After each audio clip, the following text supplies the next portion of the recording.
The golden morning light seeped through the wooden blinds, painting soft patterns on the bed.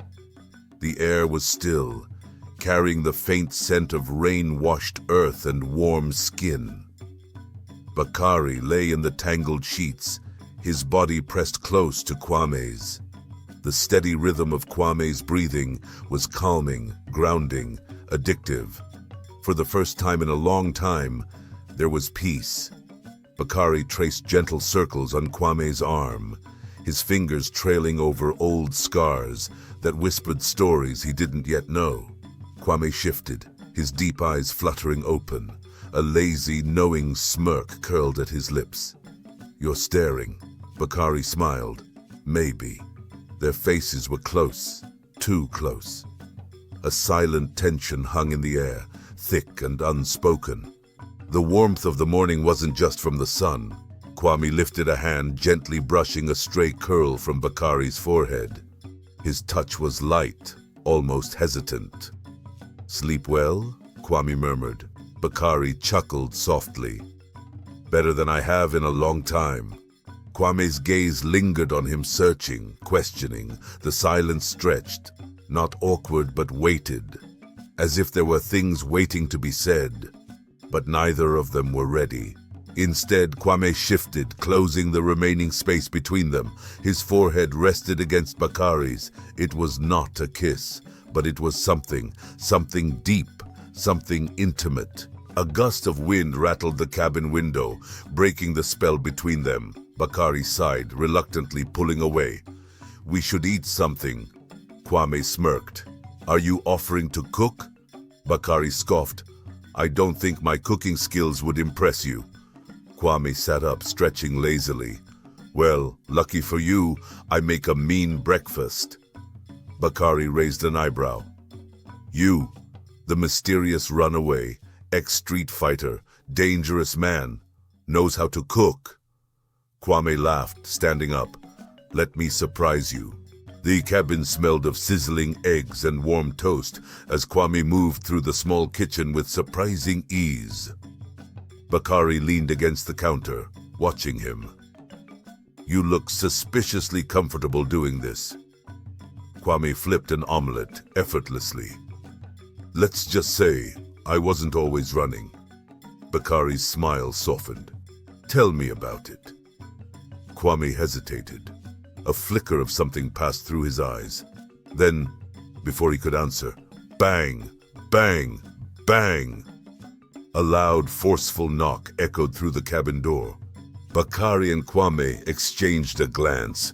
No one was supposed to know they were here. Kwame moved first, his body tense, every muscle coiled and ready. He cautiously stepped toward the door. Bakari followed, heart pounding.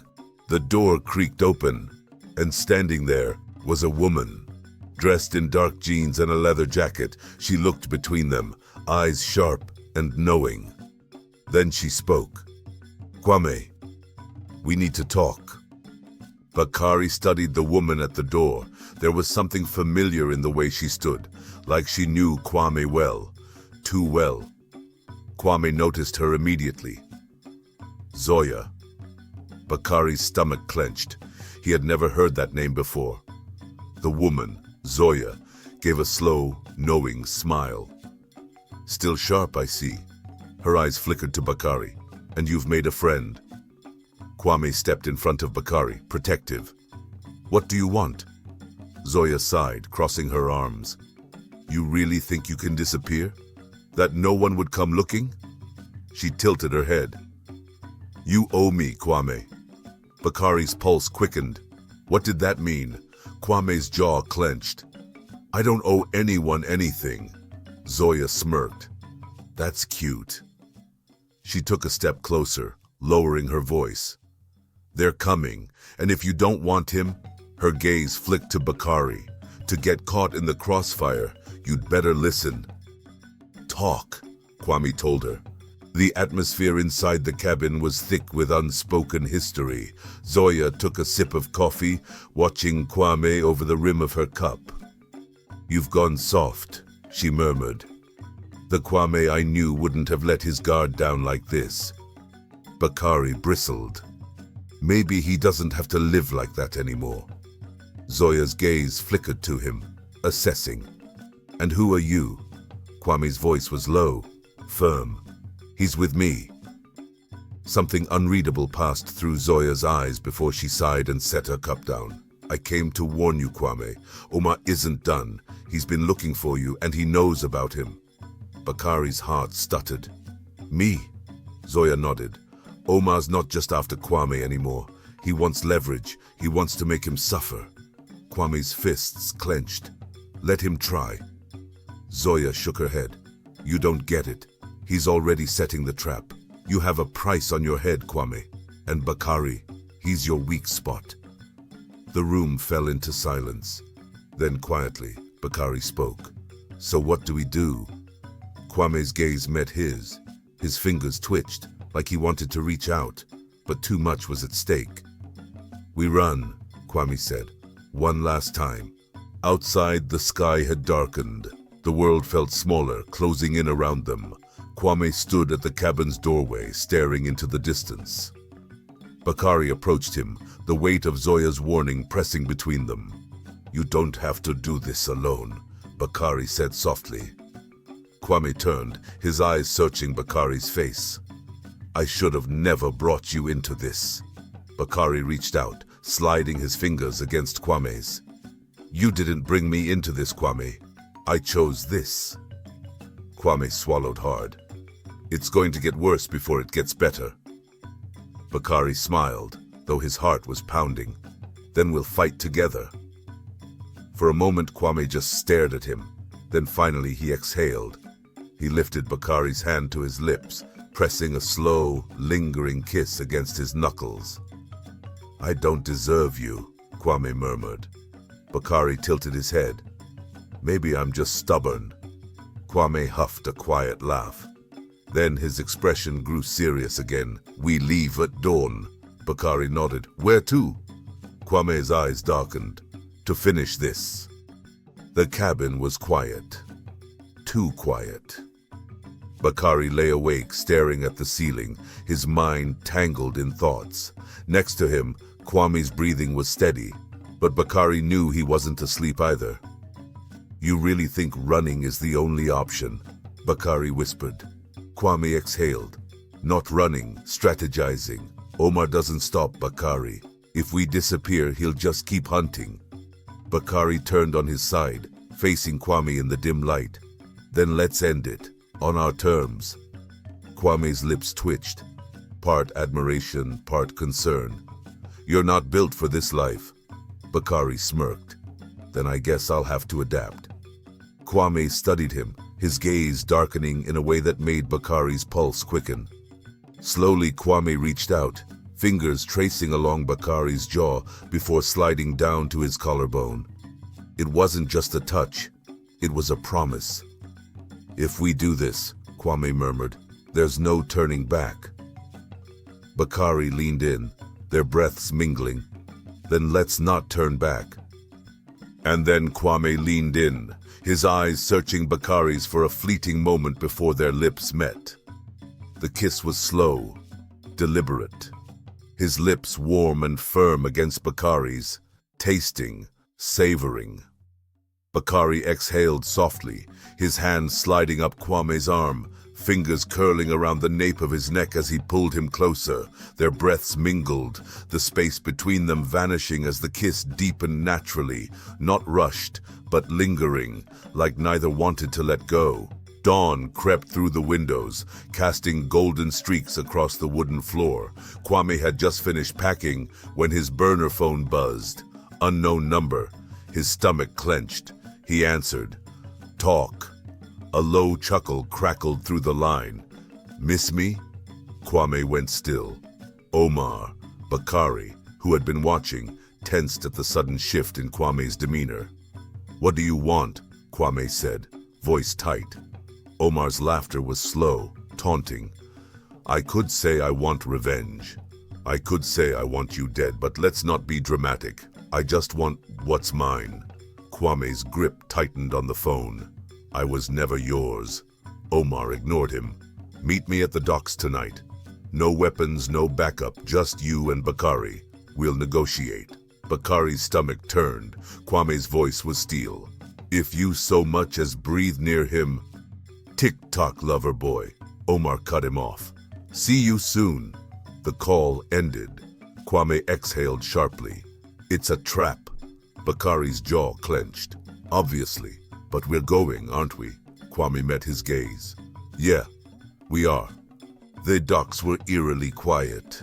The water lapped against the old wooden planks, the scent of salt and oil thick in the air. Kwame and Bakari stepped forward, their eyes scanning for movement. Then, footsteps. Omar emerged from the shadows, dressed in all black, a smirk curling at his lips. Behind him, 3 men lingered, their postures menacing. Ah, Omar drawled. There's my favorite runaway and his little boyfriend. Kwame's hands clenched into fists. Cut the theatrics, Omar. What do you want? Omar tilted his head, his gaze flickering to Bakari. I want him out of the way, and I want you back where you belong. Bakari stiffened. Kwame doesn't belong to you. Omar's smirk widened.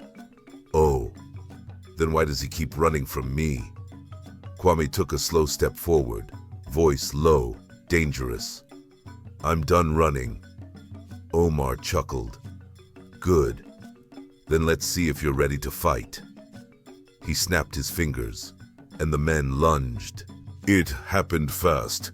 Kwame blocked the first punch, twisting his attacker's arm and sending him sprawling. Bakari dodged another, adrenaline surging through his veins. Then, a gun cocked. Enough, Omar said lazily, pressing the barrel against Bakari's. Kwame froze, his breath ragged. Let him go. Omar leaned in, his voice soft. How much is he worth to you, Kwame?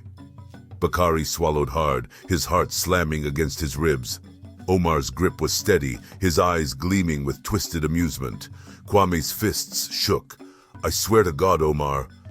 Easy, Omar murmured. I'm not unreasonable.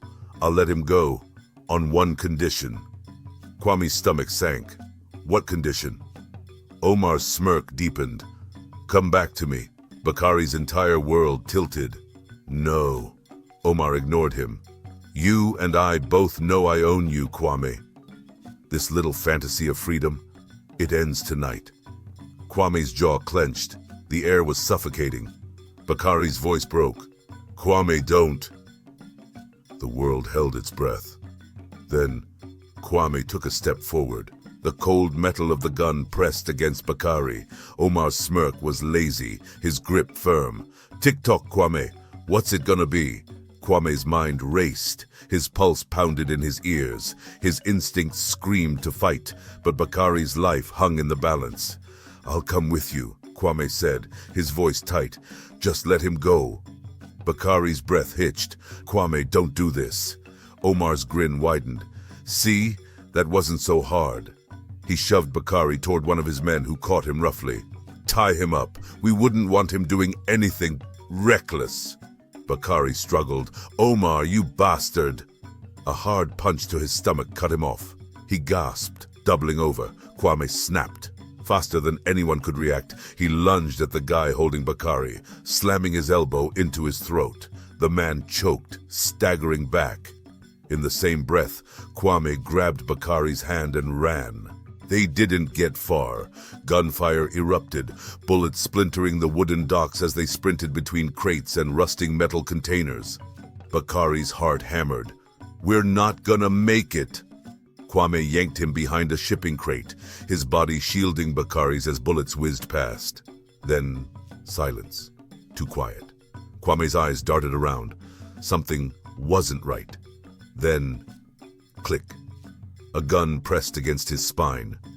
Omar's voice was smooth as silk. You really thought you could outplay me? Kwame stilled. Bakari's breath caught. Omar leaned in, whispering, Now let's try this again. On your knees. Bakari's hands curled into fists. His mind raced. He couldn't just stand there. He had to do something.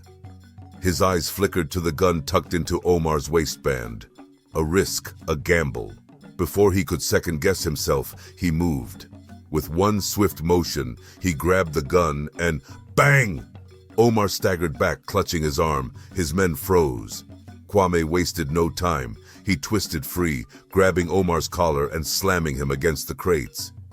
"You've lost, Omar," Kwame hissed.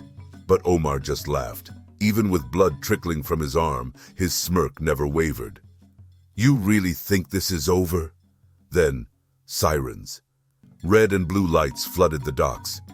Tires screeched as black SUVs surrounded the docks. Armed officers poured out. A commanding voice boomed through a megaphone. "Drop your weapons and surrender." Omar's men scattered. Some ran. Others dropped their guns, raising their hands. But Omar, he just smiled. "See you soon, lover boy," he whispered.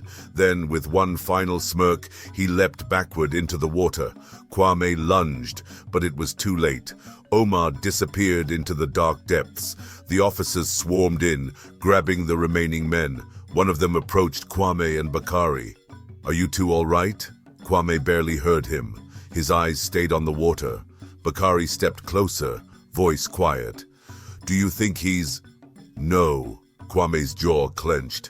"He's still out there, and he wasn't done."